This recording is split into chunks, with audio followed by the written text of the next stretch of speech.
What up, y'all? It's Bishop Lamont, and you tuned into the AM Caffeine show. Pay attention, it's real. Get your morning started the right way with the AM Caffeine Morning Show. Crew. So Bishop, Yeah. because we got a lot to cover real quick. Yeah, let's do it. Let me try to So you hook up with Dre by just the powers of the universe. So now you're on Aftermath. Why doesn't more music come out while you're there? Because when you sign to the biggest label in the world, there's politics and circumstances that you inherit that you just got to roll with. And unbeknownst to me at the time, I'm just in the raw, the MC. I don't know the realities of the bottom line in the corporations and when it comes down to crunching numbers. Right. And you are what do you call it? You are a disposable asset if it doesn't fit into what they require. And I'm not saying Dre, I'm saying the label. The label, right. Label. See, they just think it's Dre by himself, just like they think Obama makes all the decisions. Right, It's right. his fault. Speak on it, brother. Speak on it. Is that called an analogy? Right. Yeah, it's an analogy, not a metaphor. Analogy. You learn something. So there were things that I wasn't privy to know. And so it didn't matter how many hot songs. It didn't matter putting Grow Up, out and it going number one in 1 week in L.A. And then the cease and desist came. There was a reason because that's not what Interscope wanted to come out. If it wasn't Detox, it didn't matter what else was going to come out because nothing else was going to make the money that they were requiring, that they desired. So you got to sit on the bench and just help that be made. But if Dre is not feeling creative enough and feeling pressured, He's not going to put it out. He's not going to be able to move. Right. So there you are. You're caught in Vietnam, basically. You know what I mean? There's no way to win it, and you don't want to lose, so you got to pull out. So that's what she said. I don't believe in that. So how long? What was the final straw for you to be like, you know what? I've been here long enough. I gotta leave. What was it one defining moment? We were getting to the 5-year mark. I mean, there's too many defining moments because I'm finally cured from PTS. Right. I finally came home from Vietnam and really made peace with it when me and Dre got to sit down again like a year ago or 2 years ago. But there were too many moments. The moments where you getting slapped in your face by people who don't know nothing about the music or the culture and they treating you like you on a plantation. Right. We ain't gonna say no names. You're gonna keep the energy positive. And I'm like, but I'm signed to him. I'm at his label. I ain't got to deal with this. Right. I ain't gonna deal with no Jim Crow laws. Right.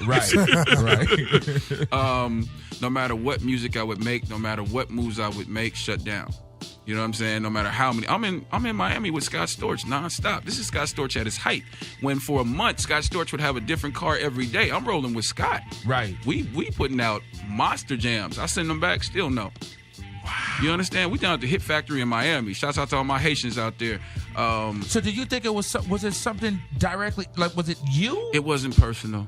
But I couldn't understand that because my relationship with Dre, this is big bro, I thought it was personal, but he couldn't tell me what was really going on. When people always, there's two things here that people always forget. The music business. Music business. What word is longer? Right. Business. Yeah. So that's the thing that's more important. So, but I was taking it all personal. I thought it was a tax on me, but it wasn't. It's the powers that be.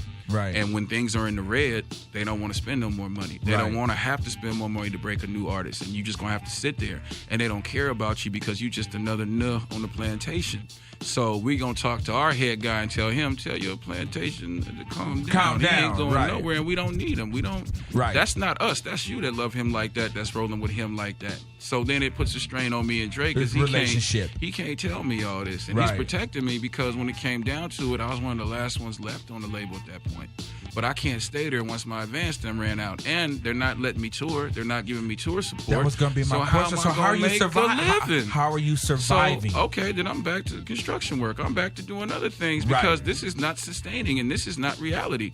And no matter how much I work, no matter how many songs I cut, Detox is not coming out. Right. So how are you supposed to get paid for all this time you spending in the studio, which is going to accrue more debt?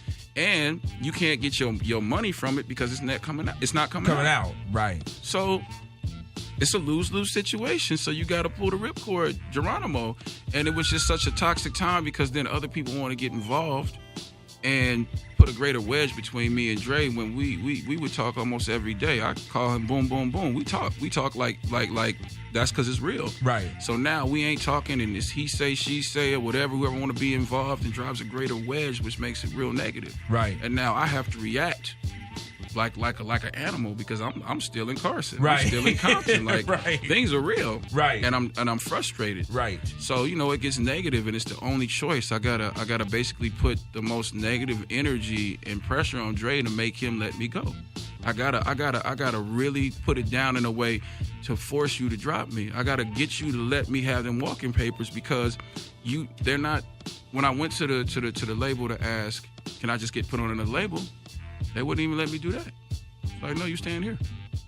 But I'm like, I'm with it. I still want to rock with you, but I just need to have a life. Right. I gotta take care of a family. Some homies earlier, I was like, looking back at my younger self. There's things I would tell myself, but I'd have to go through that to be the greater person I am today. So I'm not going to change none of that. I just learned that I have to be able to now see people and go, the way this person is acting is not because of this. Right. There's other stuff going on at home, or there's more to what this is than me just reaction. Right. Me back then, I was just too wild. 25, 26, I was too wild. I'm lifting weights. I'm doing 450. I'm benching 450. Right. I'm kickboxing. I'm doing all this. I got knives. We got guns. We crazy. Right. I'm hanging around with too many monsters, and it's just too much testosterone. So those mistakes were made, but I accept it because I signed to them. Right. And that's what artists have to know nowadays. When you come onto these labels, it's not going to be a cakewalk. It's not going to be sweet. You buying into a corporation. They got a lot of slaves already. Let's just call it what it is. You a slave, and you got to go out there and work that field and kill yourself for such a small portion, a fraction of what it really is. Wow. I saw that at the biggest label. So at the biggest hip-hop label in the world with the biggest producer in the world, what you think that's going to be? It's going to be insane. And so I'm proud that I could keep my soul. I saw a lot of people go through that same fire and not come out. You know what I mean? And I came through stronger and purified through it, but I accepted it, and I have forgiveness in my heart for Dre, and we got to sit down, and he was big enough to apologize to me at $1 billion strong. He was like, I apologize. That shouldn't have happened. That's big. I had a dark cloud over me at that time, and any way that I can help make up for that, I'm going to do that. Because it's 100. So we full circle. So here I am. I'm 2016, having fun again. right? Yeah, and the music's even greater. I see but you. I got my soul. Right. Like I Tina know who I am. Like Tina Turner was left. She got her name. Right. So 2016, you have this new project, man. You got a bunch of stuff. The Reformation finally is here. So now, are you doing this independently? I'm totally independent. I learned the lesson from the biggest labels. Like, why you need the majors now when the technology done caught up everything? Is so easy to do yourself. Right. Why go be an indentured slave and do a 360 situation? Them eating off when you can do all this yourself. It just takes hard work. Right. I'm used to hard work. You had been doing it. I've been doing it. Wasn't getting paid for it. So let's, compared to what I should have been getting. Right. So I'm with it. So now you have this new joint that you said this is the one. Yo, man, like I want to hear it. Yeah. So I'm just gonna hear. I'm just, here, plug that in. We're gonna plug that in. See, this is how real it is. It's off my phone because ain't nobody got that, but this for the big homie. Exclusive. This is called Speak to Me featuring Angie Fisher. You might know about her. If you don't, now you do know about Angie Fisher, produced by myself and King Carnov. Go ahead. Oh, exclusive Bishop Lamont, Angie Fisher. Turn that up. Caffeine Morning Show. Bang that. Bang.